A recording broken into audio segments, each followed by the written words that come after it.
Hi guys, this is Julie. Today we are going to make apple strudel, and the ingredients are here. You can freeze frame on that, or you can always look in the description below for the recipe and ingredients. This is homemade, from scratch, hand stretched apple strudel. So we're going to start with a quarter teaspoon of salt. We're going to put that in our 3 cups of flour there and kind of give it a little bit of mix there, and then take 2 cups of warm water. So the warm water goes into that was 1 egg, but it was a double yolker and one of the yolks popped, but it was still just 1 egg. Well, it looks like 2. Then we put in our oil and our lemon, which helps to make the dough a little stretchier. So got that mixed together, and then add your flour that has the salt in it. And we're going to just mix that all around. I decided to just use a spatula this time. It's really a sticky dough, and you want it that way, though, because it's going to make it flexible. And so you just kind of mix that all around, punch it around, go around some circles. And then I put a little flour down on the board so that I can just knead it a little bit and get everything mixed together really good. And then after we're going to do that, we're going to start just really the best way with strudel dough is to just slam it on the counter. You just slam it on the counter a whole bunch of times. Then I move to the table. You can see I'm slamming it so hard. It's literally moving the table across my kitchen floor. You can see it inching its way across the kitchen floor. So you're going to do that a bunch of times until the dough feels nice and soft. So then I oiled that bowl and then coat the dough on both sides with the oil and then cover that up. Super important. Let that sit and rest for 2 hours. Don't go early, 2 hours. Okay, so now we've gone over to the stove and we've melted a half a cube of butter. I've got the other half in my little 2-cup stainless steel, which I love this thing. It's so handy. And I've melted the butter here, so we're gonna toast the breadcrumbs. So these are just store-bought breadcrumbs. You can crumble up your own breadcrumbs if you want to. And I just want it to kind of soak up that butter and toast a little bit.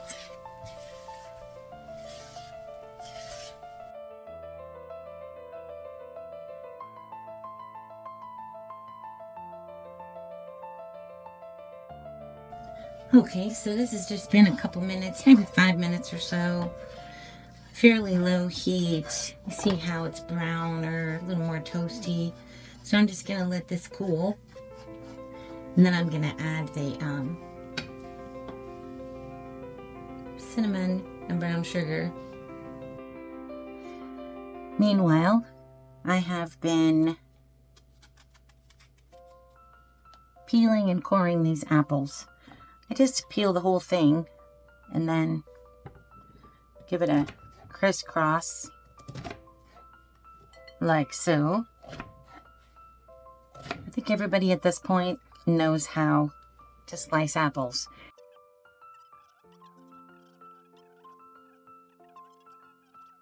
Brief, Julie. So then after these are done, which they almost are, I'm going to run these through I want them sliced very thin. So I'm going to run them through my food processor that I normally would grate cheese with. But if you flip it, it's got this blade here. Don't touch that. It's very sharp. I don't know why I'm touching it.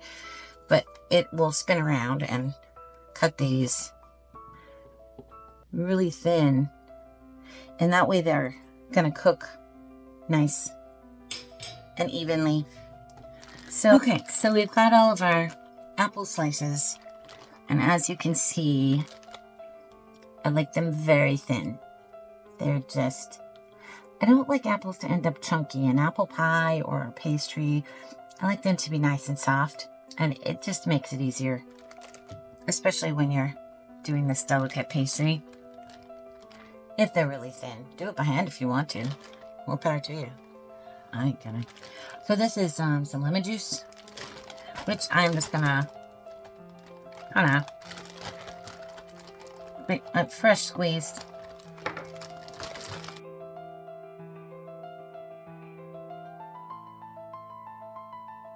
So after waiting 2 hours for the dough to rest, you're going to put it on a floured board. You want to put a nice clean sheet down. I use my SpongeBob sheet because I like to know that when I can see SpongeBob through the pastry, I know that I've got it thin enough. So you're going to roll it out a bit on the floured board and take off any jewelry that you have because you're going to be using the back of your hands to really pull that and stretch it. And you want to get it stretched in the middle and then gradually out to the outside edges. And then bring it out as far as you can past the edges so it's hanging down like a tablecloth because you're going to want to use those to fold over and some pieces for your end. So now we're going to put butter, melted our half a cube of melted butter. I'm just going to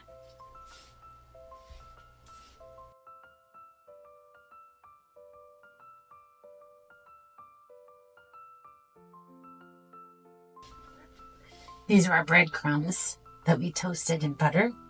Then we cooled them. And then I put 4 tablespoons of brown sugar in it. And a tablespoon of cinnamon. Here are my sliced apples that have been sitting in lemon juice, awaiting their future.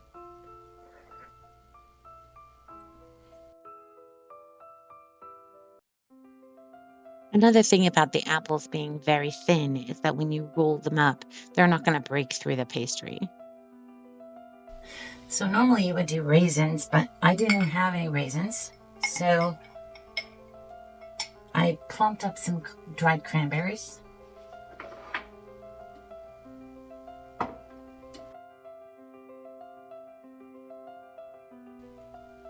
First thing, I'm going to just do that.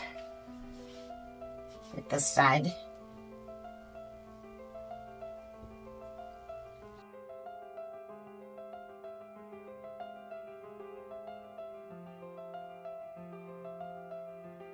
So whenever you fold over, I'm adding a bit of extra butter over that because that's going to roll over itself, and on the sides a little bit. I didn't do all of the sides, but I mean I should have, but at this point I was getting lazy.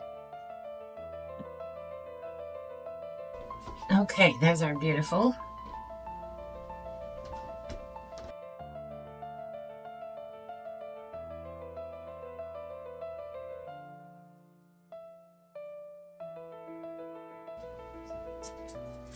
And this pan has been buttered. The foil has been buttered.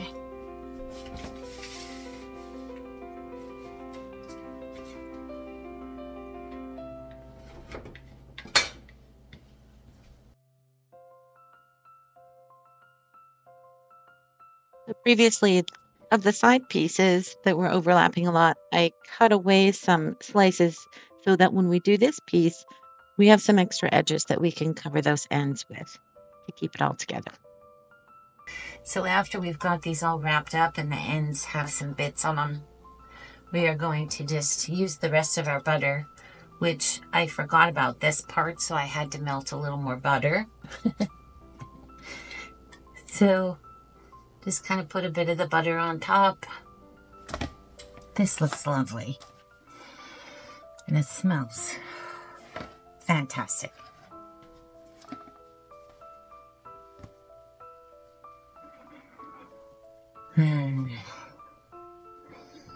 Almost smells kind of like apple cider. We're gonna let this cool a bit. I can hear it boiling inside, bubbling inside. We're gonna let it cool a little bit. Then we'll cut one, put some powdered sugar on it. We could probably put powdered sugar on it now. It might just melt.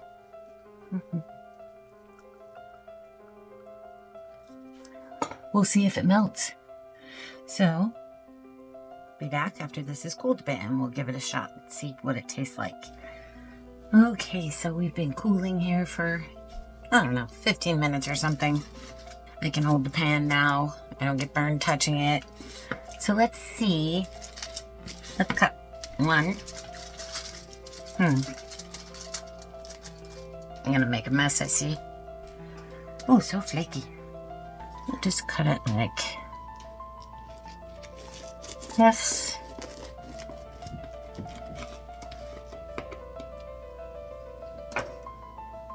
Back over there with the other one. Oh, it's lovely. Very flaky. I like honey with mine, so I'm gonna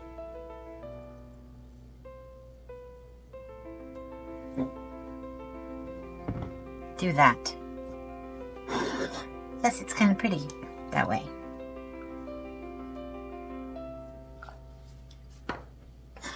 Okay, let's take a look. Pretty, smells fabulous. Oh my gosh. This smells so good. Oh my.